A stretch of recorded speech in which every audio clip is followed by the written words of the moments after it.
وہ 5 منٹ میں اس کو گرا دے گا۔ اب مجھے تو وہ نام نہیں آتے جو کچھ پہلوان لوگ کرتے ہیں، تو وہ ایسا ٹانگوں میں ٹانگ اڑائے گا، ایسا وہ مارے گا، کیا کہتے ہیں اس کو، ہیں دھوبی پٹ وغیرہ جو کچھ بھی ہے، وہ دھوبی شوبی ایسا کچھ مارے گا، کرے گا کہ اس طاقتور کڑیل جمان کو، وہ طاقتور کیا تھا؟ وہ لاش تھی۔ میں جو مثالیں دے رہا ہوں، ایک ایک مثال آپ کی اس بات سمجھنے والی، وہ ایک لاش تھی صرف۔ ہمارے بھی سیکیورٹی گارڈ، ہمارے بھی گن مین اسی طرح کے ہی لوگ، اللہ مالک ہوتا ہے۔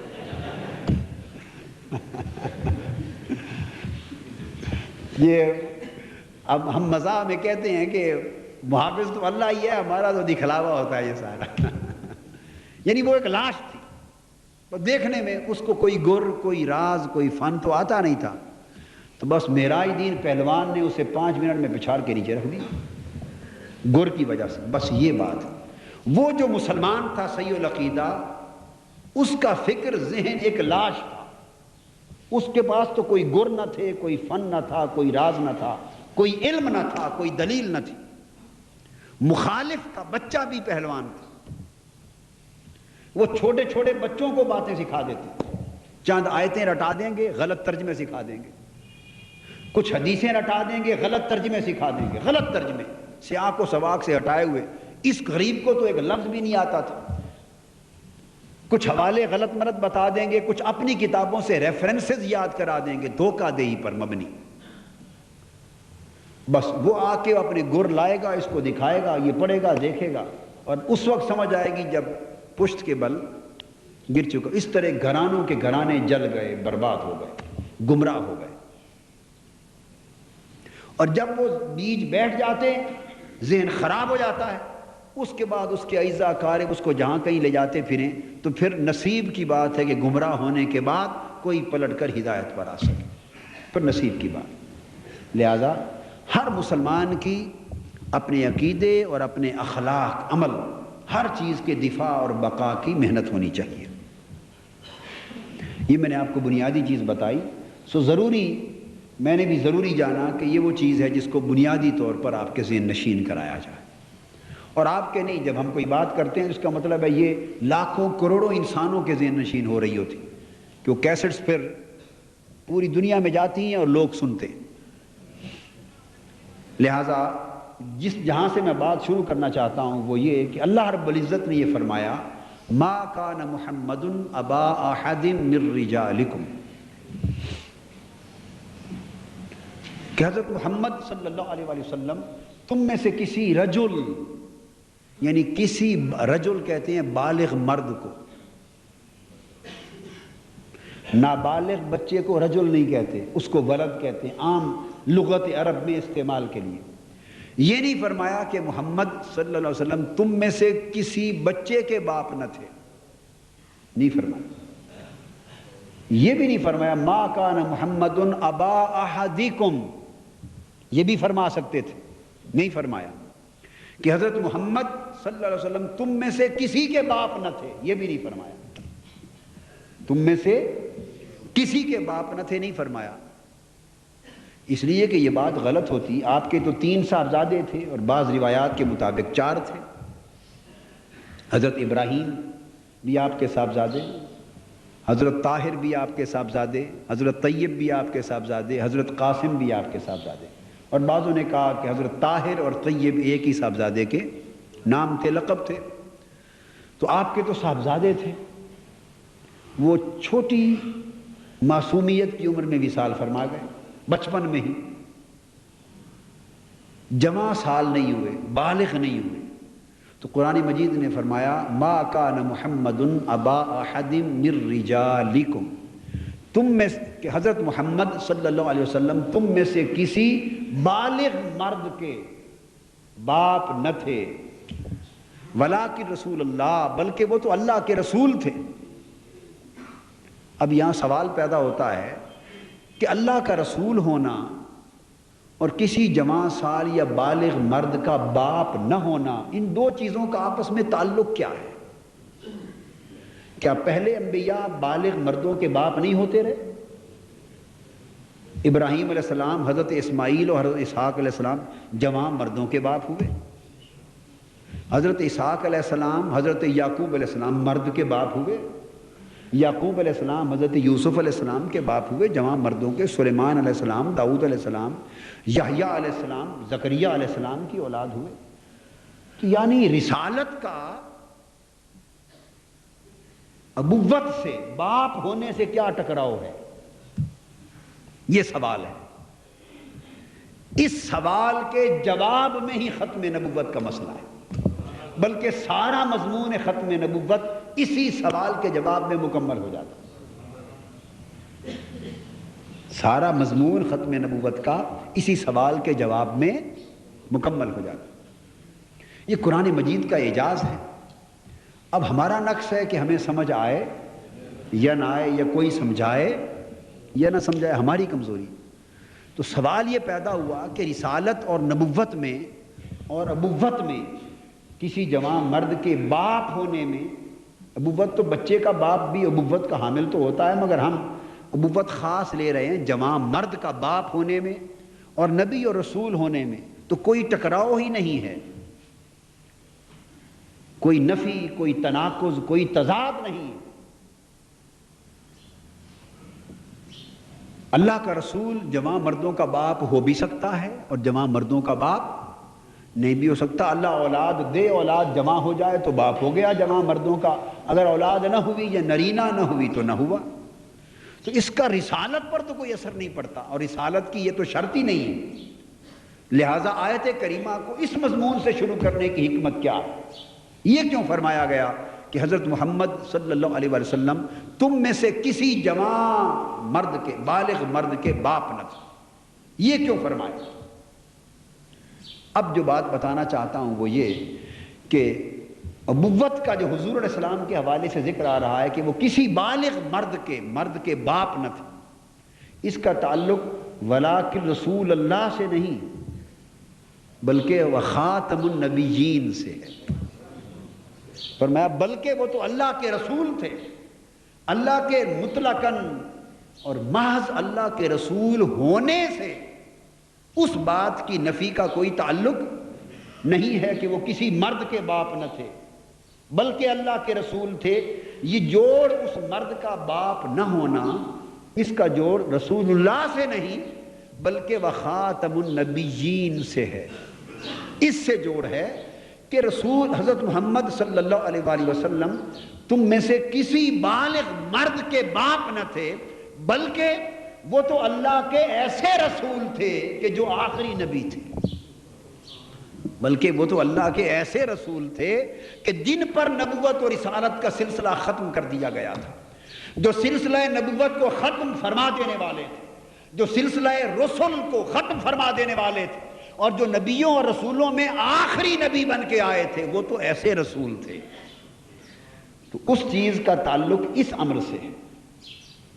اب یہاں دوسرا سوال پیدا ہوگا کہ اس امر سے کیسے ہے؟ اس چیز سے خاتم النبیین کے ساتھ حضور علیہ السلام کا کسی بالغ اور عاقل مرد کا باپ نہ ہونا، اس کا اس امر کے ساتھ کیا تعلق ہے؟ یہ دوسرا سوال ہے. اب اس کو لیتے ہیں.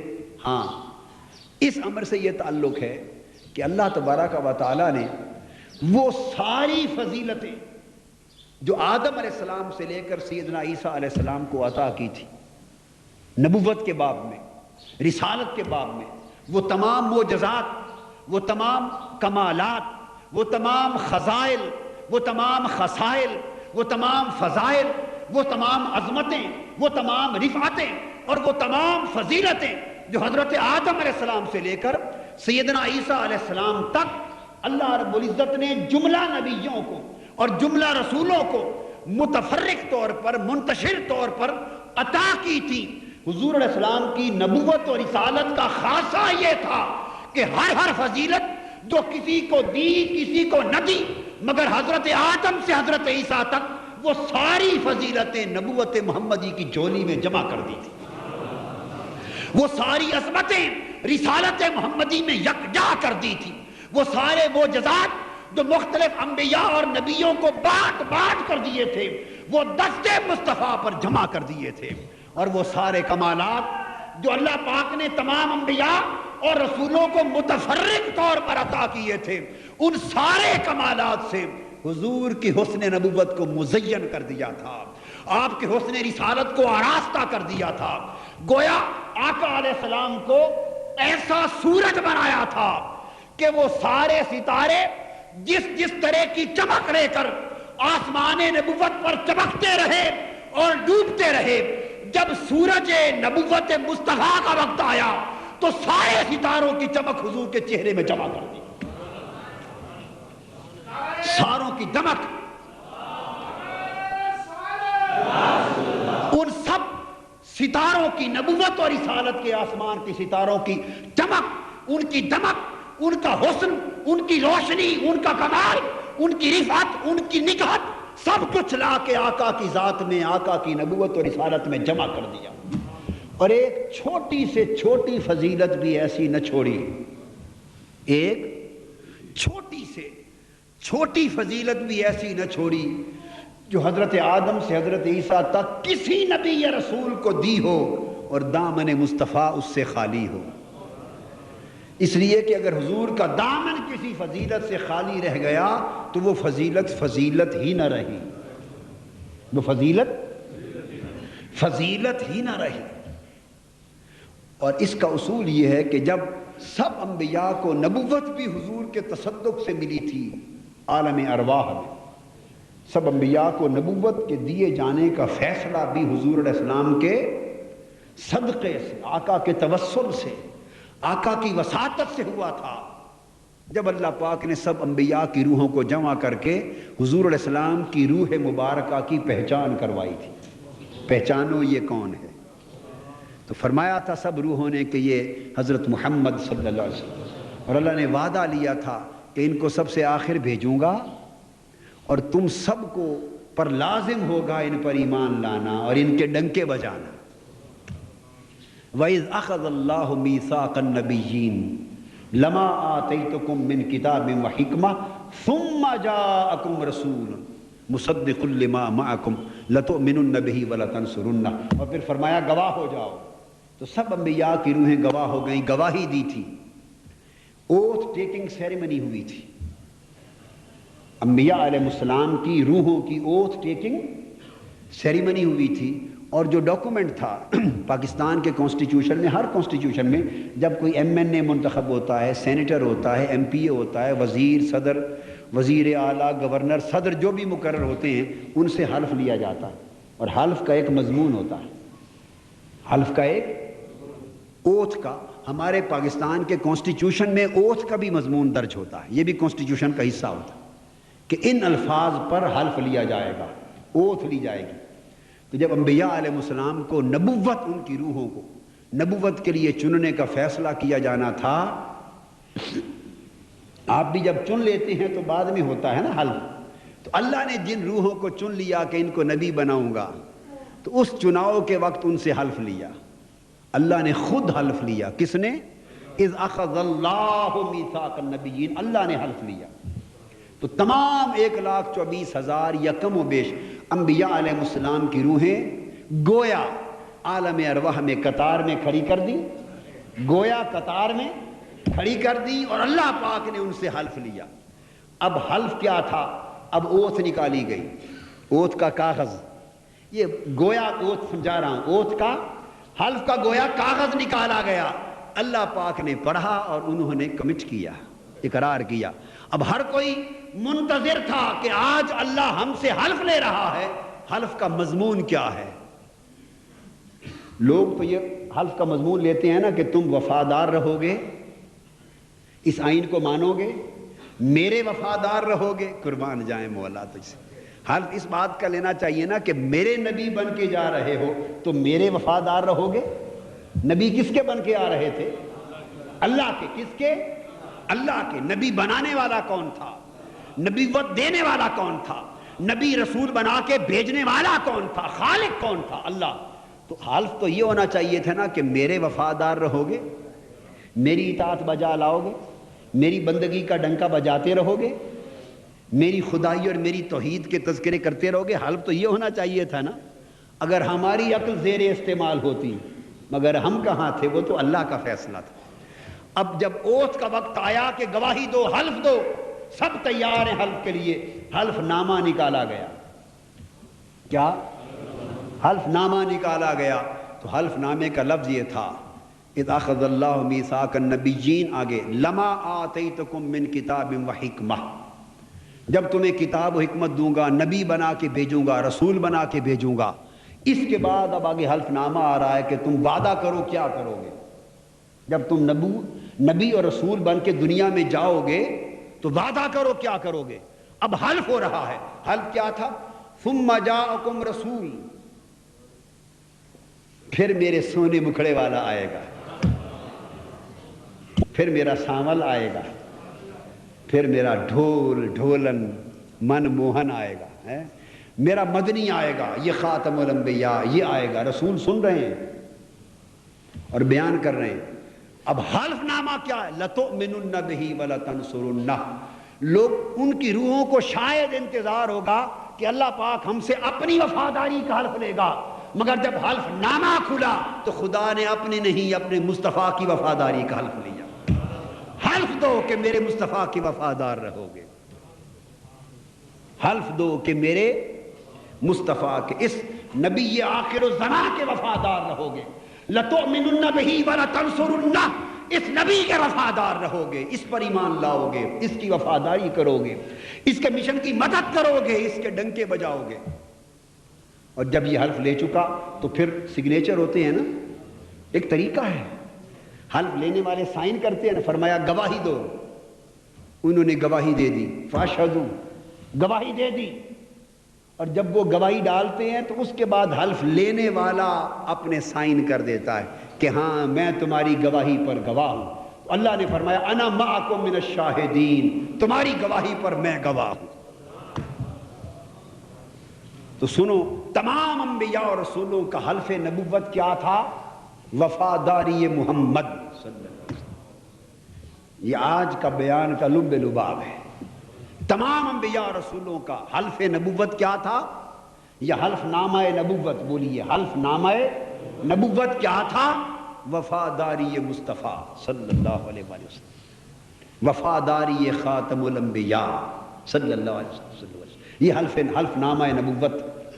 تو چونکہ پھر اللہ نے فرمایا اب اس وجہ سے نبوت مل گئی، تو جن کو نبوت آقا علیہ السلام سے ملی، یہ ہو نہیں سکتا کہ وہ ایسی فضیلتیں لے جائیں کہ جن سے حضور کی ذات محروم ہو، ایسا ممکن ہی نہ تھا۔ تو پھر کیا ہوا؟ فضیلتیں طرح طرح کی ہوتی ہیں، ان میں سے ایک فضیلت یہ بھی تھی کہ بہت سے انبیاء کو، رسولوں کو اللہ نے یہ شان بھی دی کہ وہ بھی رسول ہوئے اور نبی ہوئے، اور ان کے بیٹے بھی رسول، ان کے پوتے بھی رسول ہوئے۔ حضرت ابراہیم خود رسول، نبی ان کے بیٹے بھی رسول۔ حضرت اسماعیل علیہ السلام اور حضرت اسحاق علیہ السلام دونوں نبی اور رسول۔ پھر حضرت اسحاق علیہ السلام نبی، ان کے بیٹے حضرت یعقوب بھی نبی۔ پھر حضرت یعقوب نبی، ان کے بیٹے حضرت یوسف بھی نبی، حضرت آدم بھی نبی، ان کے بیٹے بھی نبی، ان کے پوتے بھی نبی، حضرت ادریس بھی نبی۔ آپ نے دیکھا نا، حضرت سلیمان علیہ السلام نبی، حضرت داؤد علیہ السلام نبی، حضرت زکریا نبی، بیٹے یحییٰ نبی۔ تو بہت سے انبیاء ایسے ہوئے، بہت سے، سب نہیں، کہ جن کی اولاد کو بھی اللہ نے نبوت دی۔ اب نکتہ یہ سمجھنے والا ہے کہ یہ بھی ایک بہت بڑی فضیلت اور خوش بختی اور خوش نصیبی ہوتی ہے کہ باپ تو نیک ہو ہی، اس کی اولاد بھی نیک ہو جائے، یہ بھی ایک فضیلت ہوتی ہے۔ اگر اولاد نیک نہ ہو تو باپ تو مجرم نہیں ہے، باپ تو مجرم نہیں ہے، یہ تو اللہ کا وہب ہے، مگر باپ کی کچھ ذمہ داری بھی تصور کی جاتی ہے۔ لیکن نبوت تو خیر تربیتی چیز نہیں، وہبی ہے، تو فضیلت ضرور بن جاتی، فضیلت ضرور بن جاتی۔ باپ ولی ہو اور اولاد بھی، بیٹا بھی ولی ہو جائے تو فضیلت ہوتی، اور اگر بیٹا ولی نہ ہو تو وہ ایک نمبر کم ہو جاتا ہے۔ اب بات کو سمجھے نا، باپ بڑا تکڑا کاریگر، بڑا عظیم ہو، بیٹا بھی اس سطح کا کاریگر، تکڑا عظیم، اس فن کا ماہر ہو جائے تو لوگ دوہری بات کرتے ہیں، لوگ دوہری بات کرتے ہیں. تو بیٹا بھی اگر اس منصب پہ جا پہنچے تو بے شک وہ کسی کے بنانے سے تو نبی نہیں بنتا، بیٹا اللہ کے چناؤ اور وہب سے بنتا ہے، مگر اس باپ کے لیے فضیلت بڑھ جاتی ہے کہ خود بھی نبی تھا اور اللہ نے اس کے بیٹے کو بھی نبوت عطا کر دی اور پوتے کو بھی نبوت عطا کر دی. تو اگر بیٹا پوتا اولاد میں بھی نبوت آئے تو باپ کے درجے بلند ہوتے چلے جاتے ہیں، درجے، اور آخرت میں بھی درجہ اونچا ہوتا ہے. تو یہ ایک اضافی فضیلت ہے.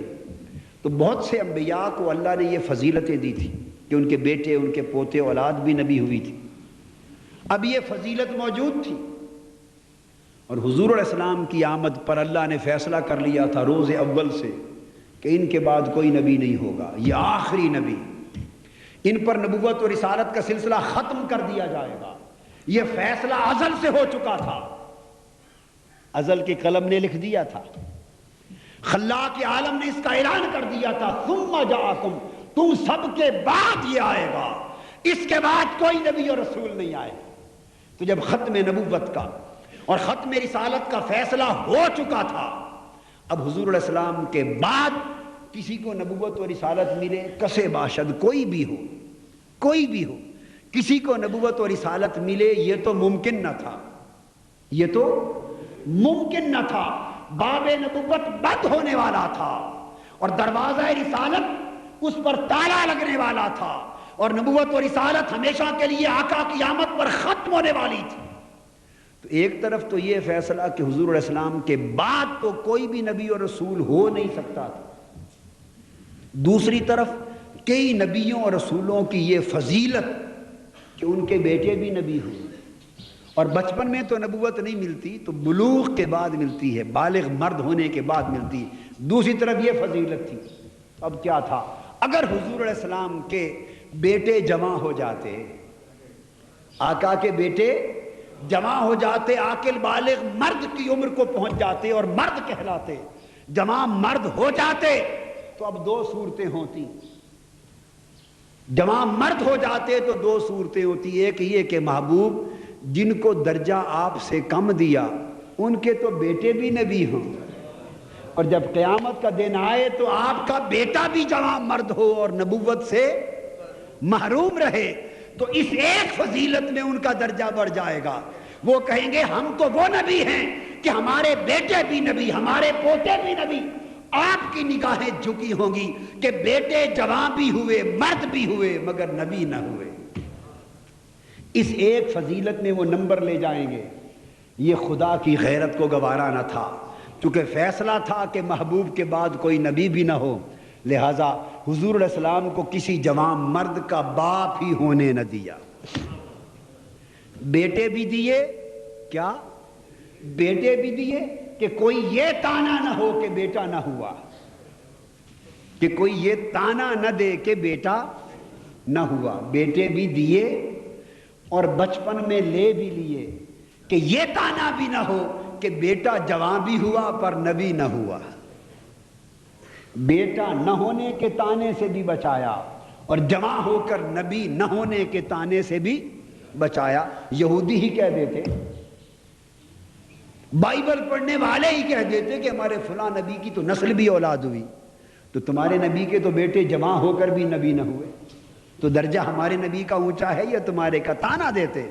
تو اللہ پاک نے جو بیٹے دیے بچپن سے لے لیے تاکہ بیٹے ہو بھی جائیں اور ان میں سے کوئی مرد کی عمر کو بھی نہ پہنچے کہ یہ تانا بھی نہ ہو اور اس ایک فضیلت سے محرومی بھی نہ ہو، اس ایک فضیلت میں کمی بھی نہ ہو کہ جوان ہو کر بھی بیٹے، اگر حضرت محمد صلی اللہ علیہ وسلم کے بیٹے اس شان کے ہوتے تو اللہ ان کو نبی نہ بنا دیتا، اور اگر وہ نبی بن جاتے تو ختم نبوت ختم ہو جاتی، شان ختم نبوت نہ رہتی. لہذا اس ذات کا کمال یہ ہے کہ ختم نبوت بھی برقرار رکھی اور نقص بھی نہ آنے دیا.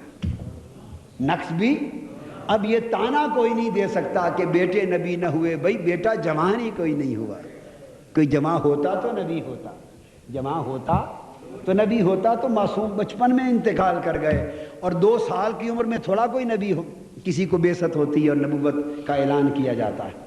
اللہ پاک نے فرمایا ما کان محمد ابا احد من رجالکم ولاکن رسول اللہ و خاتم النبیین، حضرت محمد صلی اللہ علیہ وسلم، اس لیے لفظ رجال استعمال کیا. یہ نہیں فرمایا تم میں سے کسی کے باپ نہ تھے، نہ، فرمایا تم میں سے کسی مرد کے باپ نہ تھے، یعنی ان کے بیٹے ہوئے مگر وہ عمر مردانگی کو، مرد ہونے کی، عاقل بالغ مرد اور جوان سال شخص ہونے کی عمر کو نہ پہنچے. وہ کیوں نہ پہنچے؟ اب کوئی سوال کرتا کہ سارے بیٹے بچپن میں کیوں لے لیے گئے؟ اس کی حکمت کیا تھی کہ بیٹے ہوئے پر کوئی زندہ نہ رہا؟ اس کا جواب اسی آیت میں دے دیا. بیٹے دیے اور بچپن میں اس لیے لے لیے ولاکن رسول اللہ و خاتم النبیین، ان کو ایسا رسول بنایا تھا کہ جن پر نبوت ختم ہونے والی تھی. ان کو اللہ کا ایسا رسول بنایا تھا جن پر نبیوں رسولوں کا سلسلہ ختم ہونے والا تھا. وہ آخری نبی تھا، اس لیے کوئی بیٹا جوان نہ ہوا اور آقا کسی مرد کے باپ نہ ہوئے تاکہ سلسلہ نبوت ان پر ختم ہو سکے اور بیٹے جوانی سے پہلے اللہ کے حضور جا سکے. یہ اس آیت کریمہ میں حضور علیہ السلام کے بیان کیے گئے ٹائٹل اور بیان کی گئی فضیلت کا فلسفہ ہے. آج کا مضمون یہاں ختم کرتے ہیں. اگلے جمعہ پر انشاءاللہ تعالی اسی نقطے کو خود اللہ تعالیٰ کی ذات کے حوالے سے واضح کروں گا. یہ واضح ہوا شان نبوت کے باب میں، اسی نقطے کو اگلے جمعہ پر شان توحید کے باب میں واضح کریں گے. وما علینا الا البلاغ.